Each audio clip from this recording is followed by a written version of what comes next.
आखिर कहां से आया भारत में इस्लाम? कौन था वो इंसान जो बना भारत का पहला मुसलमान? अगर ना हुआ होता हिंदुस्तान और पाकिस्तान का बंटवारा, तो क्या सच में भारत में होते दुनिया के सबसे ज्यादा मुसलमान? ये सवाल आपके दिमाग में भी जरूर आया होगा। तो दोस्तों बता दें कि भारत हमेशा से साधु संतों की धरती रही है। भारत में इस्लाम शुरुआत से मौजूद ही नहीं था, क्योंकि इस्लाम का उदय तो सऊदी अरब से हुआ था। तो आखिर ये मुसलमान भारत तक कैसे आ गए और यहां अपनी कौम का विस्तार कैसे कर लिया? तो आपको बता दें कि भारत में सबसे पहले 711 ईस्वी में इस्लाम का आगमन हुआ। लगभग 1200 ईस्वी से लेकर ब्रिटिश सत्ता के आगमन तक भारत में ज्यादातर मुसलमान शासक ही हुए, लेकिन शुरू से ऐसा नहीं था। लगभग 1200 ईस्वी के आसपास पहली मुस्लिम सत्ता स्थापित होने से लगभग 500 साल पहले ही इस्लाम ने भारत में दस्तक दे दी थी। इससे पहले होने वाले जितने भी मुस्लिम आक्रांताओं के हमले थे, वो सारे असफल हो गए थे। 636 ईस्वी में मुंबई के निकट ठाणे में भारत में पहला मुस्लिम आक्रमण हुआ, लेकिन यह असफल रहा। उसके बाद 711 में उबैदुल्ला की अगुवाई में भारत पर आक्रमण किया गया, लेकिन यह भी असफल रहा और वो मुस्लिम शासक मारा गया। लेकिन 712वीं ईस्वी में भारत की सरजमी पर मोहम्मद बिन कासिम ने अपना कदम रखा और यहीं से शुरुआत हुई भारत में इस्लाम धर्म और मुसलमान के आने की। मोहम्मद बिन कासिम वो मुस्लिम था जिसने भारत की सरजमी पर मुस्लिम समुदाय की नींव रखी, लेकिन यह इतना आसान नहीं था। इसके लिए इस मुस्लिम शासक को मौत का तांडव रचना पड़ा। दरअसल हुआ ये कि इराक के हाकिम अल हज्जाज ने मोहम्मद बिन कासिम की अगुवाई में अरबों को सिंध पर आक्रमण करने के लिए भेजा था।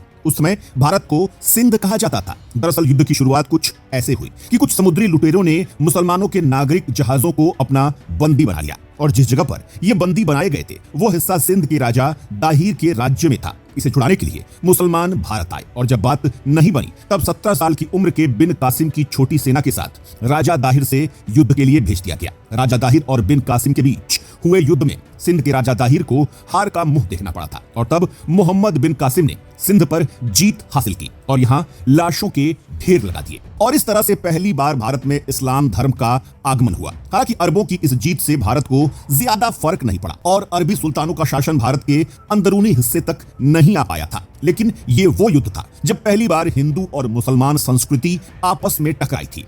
713 ईस्वी तक मोहम्मद बिन कासिम ने कश्मीर से लेकर पंजाब और सिंध तक अपने राज्य को स्थापित कर लिया था। उन दिनों बिन कासिम की उम्र केवल 19 वर्ष की थी। तब से लेकर 1857 तक, यानी कि मुगल साम्राज्य के पतन होने तक भारत पर मुसलमानों का आधिपत्य रहा था।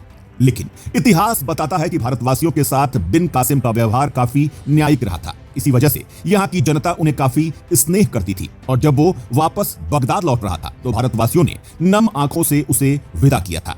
उसके बाद एक एक करके कई मुस्लिम शासक भारत आए, हमारे देश को लूटा और 11वीं शताब्दी में यहाँ मुगल शासकों का आगमन हुआ जिन्होंने भारत देश की राजधानी दिल्ली को बनाया। और उसके बाद 1857 की क्रांति हुई और अंग्रेजों के आगमन के साथ भारत से मुगल साम्राज्य का पूरी तरह से अंत हो गया। लेकिन मुसलमानों का आधिपत्य यहाँ आज तक कायम रहा।